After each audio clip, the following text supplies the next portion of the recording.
மதிவாணன், குரலி வித்தை காட்டுறீங்க. அதிமுக நிறைய கொடுத்துருக்கு. உங்களுடைய பருப்பு இனிமேல் வேகாது. இல்லை இந்த பருப்பு வேவுது வேவலைன்றதெல்லாம் நான் இதோட ரொம்ப மோசமாக பேசுவேன். பொதுவெளியில் பேசும்போது நான் வட சென்னையிலேருந்து வரேன். அதனால் வார்த்தையை அடக்கி பேசணும். முதல்ல எச்சரிச்சுட்டு நான் பேசுகிறேன். முதலமைச்சர் மாநில உரிமையை பற்றி பேசுனா உங்களுக்கு எங்கே வலிக்குது? உங்களுக்கு அடமானம் வைக்கணும்னா உங்கள் கட்சியை திரும்ப அடமானம் வைங்க. கூவத்தூர் ரெசார்ட்டில் ஒரு ராத்திரியில் முதலமைச்சர் ஆனால் இந்த மாதிரி தான் நீங்கள் பேசுவீங்க. மாநில உரிமைனா என்னன்னு தெரியாது, சமூக நீதினா என்னன்னு தெரியாது, இன உரிமைனா என்னன்னு தெரியாது, மாநில சுயாட்சினா என்னன்னு தெரியாது. நீங்க 39 எம்பி வச்சிருக்கீங்க, போய் கேளுங்கன்ற. இல்ல ஒரு நிமிஷம், எனக்கு ஒரு 2 நிமிஷம். அதனால தான் குறுக்கிடாம உட்கார்ந்துருந்தேன். என்ன பேசணுமோ பேசுங்கன்னு விட்டது காரணம் தான். இது எதுவுமே தெரியாத எடப்பாடி பழனிசாமி, துரோகம் மட்டுமே பண்ண தெரிஞ்ச எடப்பாடி பழனிசாமி, தன்னுடைய கட்சியை தன்னை கட்சியில் கொண்டு வந்தவங்களுக்கு துரோகம் பண்ண எடப்பாடி பழனிசாமி, தன்னை அந்த கட்சிக்கு பொதுச்செயலாளர் ஆக்கணும் துரோகம் பண்ண எடப்பாடி பழனிசாமி, சிறுபான்மையின மக்களுக்கு துரோகம் பண்ண எடப்பாடி பழனிசாமி, ஒட்டுமொத்த இந்திய மக்களுக்கு துரோகம் பண்ண எடப்பாடி பழனிசாமி, தமிழ்நாட்டு மக்களுக்கு துரோகம் பண்ணதோட விளைவு இன்னைக்கு அவங்களுக்கு துரோகம்னா என்னன்னே தெரியல. மாநில உரிமையை பற்றி பேசும்போது மாநில உரிமைக்கான நிதியை கொடுக்கறதுக்கு முதலமைச்சர் பேசுகிறாரு. அது சம்பந்தமாக பதில் சொல்ல திராணி இல்லாமல், சம்பந்தமே இல்லாமல் குரலி வித்தன்னு பேசுகிறீங்க. நாங்கள் கேட்குறது என்ன கேட்டோம்? 21 பேசினதையே 26 பேசுனீங்கன்னு சொன்னாங்க. 21 நாங்கள் பேசணும்ல. மோடி மாறிட்டாரா? பிஜேபி மாறிடுச்சா? எங்களுக்கான நிதி பகிர்வு கொடுத்துட்டீங்களா? எங்க திட்டங்களை ஒதுக்கிட்டீங்களா? ஒரு நிமிஷம், சாலை போக்குவரத்துக்கெல்லாம் கட்டமைப்பு கொடுத்துட்டீங்களா? ரயில்வே திட்டங்களுக்கு நிதி கொடுத்தாச்சா? கல்விக்கான நிதி கொடுத்தாச்சா? என்ன கொடுத்தீங்க? மாறலன்னா சொல்லதானங்க செய்வாங்க. அது உங்க எம்பிகளை வச்சு கேளுங்கன்ற. நீங்க அப்புறம் எல்லாத்தையும் கேளுங்களேன். நீங்க அடிமை சாசனம் எழுதி கொடுத்துட்டீங்கன்றதுக்காக நாங்க ஏன் எழுதி கொடுக்கணும்? இல்ல, நீங்க அது உங்க எம்பிஸை வச்சு கேளுங்கன்னு சொல்றாருல. வர அதுக்கு அடுத்தது வர அவர் பேசுறதுக்கெல்லாம் பதில் சொல்லிட்டு கடைசியா நான் சொல்றேன். அதுக்கப்புறம் இவர் சொல்றாரு சொத்து வரி உயர்வு ஆன்டி இன்கம்பன்சி இருக்குன்னு. முதல்ல இந்த சொத்து வரியோட வழக்கு பத்தி தெரியுமா? 2020 பிப்ரவரி மாசத்துல சென்னை உயர்நீதிமன்றம் அதுக்கு என்ன தீர்ப்பு கொடுத்ததுன்னு தெரியுமா? சொத்து வரியை உயர்த்தலன்னு கேட்டுது. உயர்த்தலன்னு ஆர்டர் போட்டது உயர்நீதிமன்றம். வழக்கு ஆர்டர் வேணா திரும்பி அவங்களுக்கு காப்பியா அனுப்புறேன். முதல்ல தெரிஞ்சுட்டு பொது வெளியில பேசுங்க. ஒரு சேனல்ல பேசுறீங்க, வாய்க்கு வந்ததெல்லாம் பேசக்கூடாது. ஒன்று, ஏன் அந்த பிரச்சனை வந்தது? 10 வருஷம் நீங்க நிதி நிர்வாகம் பண்ணீங்க, நீங்க தான் அந்த மாநிலத்தை ஆண்டீங்க. எங்கேயாவது அதை பத்தி கொஞ்சம் கொஞ்சமா உயர்த்தி இருந்தா பிரச்சனையே வந்திருக்காது. மொத்தமா உயர்த்த வச்சது உயர்நீதிமன்றம். அது நிர்வாக சீர்கேடு. அதிமுக ஆட்சி 10 வருஷம் ஆட்சி. அது யாரும் ஒரு ஸ்டேஜ் ஏத்திட்டாங்க. அப்போ உள்ளாட்சிகள்லாம் உயர்த்தினாங்க, உயர்த்த சொன்னாங்க. கோர்ட் சொன்னதுக்கு அப்புறம் அதை உயர்த்த ஆரம்பிக்கிறாங்க. ஓகேங்களா? அதுக்கு அடுத்தது இபி பில்லை பத்தி பேசுறாங்க. பிரைவேட்ல தான் நிலக்கரி வாங்கணும்னு சொன்னது யாருங்க?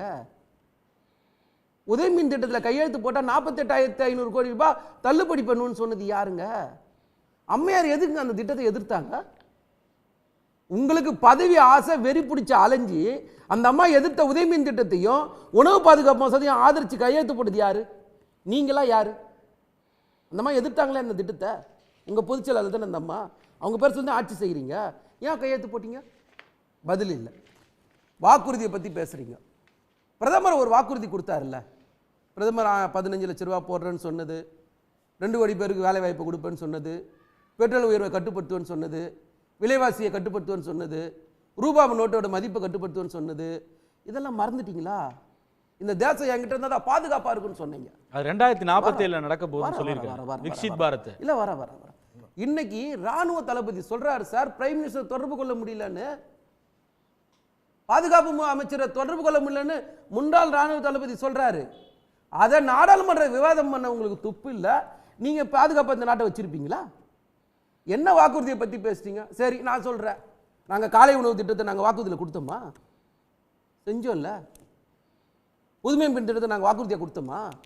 செஞ்சோம்ல. தமிழ் புதல்வன் திட்டத்தை நாங்க வாக்குறுதியில் கொடுத்தோமா? செஞ்சோம்ல. சட்ட ஒழுங்கு சீரியட் அப்போ உங்களுக்கு பாதிப்பு ஏற்படுத்தாதா? வர வர வர நான் வாக்குறுதியை பேசிட்டு அதுக்கப்புறம் சட்ட ஒழுங்குக்குள்ள வரலான்னு இருந்தேன். இதெல்லாம் சொல்லாத வாக்குறுதி நிறைவேற்றி இருக்கோம். சரி, நீங்க அம்மா வங்கி அட்டை கொடுப்பேன்னு சொன்னீங்களே, கொடுத்தீங்களா? கோஆப் டெக்ஸ்ல கூப்பன் கொடுப்பேன்னு சொன்னீங்களே, கொடுத்தீங்களா? செல்போன் கொடுப்பேன்னு சொன்னீங்களே, கொடுத்தீங்களா? 10 வருஷம் ஆட்சியில் இருந்தீங்க. 10 வருஷத்துக்கு முன்னாடி நிதி பகிர்வை பத்தி பேச தயாரா இருக்கீங்களா? மோடி ஆட்சிக்கு வந்ததுக்கு அப்புறம் 14க்கு அப்புறம் இந்த நிதி பகிர்வு எந்த பிரச்சனையா இருக்குதுன்னு பேச தயாரா இருக்கீங்களா? நான் தயாரா இருக்கேன், வாங்க ஒவ்வொரு டிபார்ட்மெண்ட்டா வாதம் பண்ணிடுவோம். இதேதான் வர சட்ட ஒழுங்கு- இல்லை இதேதான் 2021 சொன்னீங்க. இந்த 4.5 ஆண்டுகள் 4.25 ஆண்டுகள்ல என்ன சாதிச்சிட்டீங்க? மீண்டும் மக்கள் நம்ப என்ன மாட்டாங்க. சாதிச்சிரு- பொய்யை தொடர்ந்து சாதனை சொன்னாங்க. தானே இல்ல நீங்க சாதனைகளை விளக்கிட்டீங்க, பட்டியலிட்டு இல்ல, இருக்கீங்க. வர சொல்றேன். ஆனா உங்களுக்கு மேல இருக்கக்கூடிய குறைகளை வந்து மக்கள் வந்து நல்லா தெரியும் அப்படின்றாருல. இந்த சட்ட ஒழுங்கை பத்தி நீங்க பேசுறீங்க, அதுதான் சொத்து வரிக்கு பதில் சொல்லிட்டேன், இபி பில்லுக்கு பதில் சொல்லிட்டேன், சட்ட ஒழுங்கு சொல்றேன்.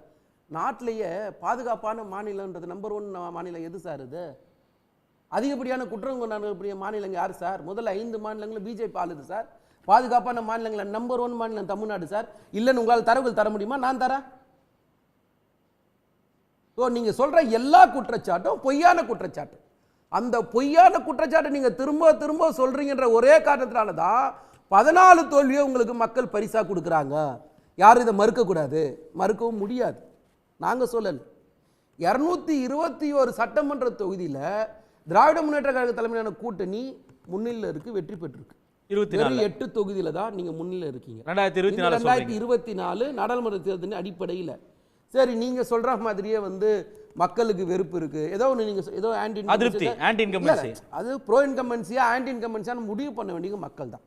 நான் ஒரு டேட்டா சொல்றேன், இந்த டேட்டாவோட அடிப்படையில் நீங்க அது ரிசல்ட் முடிஞ்சதுக்கு அப்புறம் வந்ததுக்கு அப்புறம் தெரியும். இந்த டேட்டாவின் அடிப்படையில் நீங்க பேசுங்கன்னு சொல்றேன்.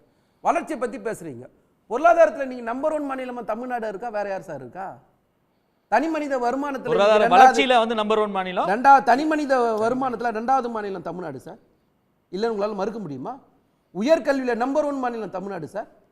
பெண்கள் வேலைக்கு போற மாநிலத்தில் நம்பர் 1 மாநிலம் தமிழ்நாடு சார். அதிகப்படியான தொழிற்சாலைகள் இருங்க சார்.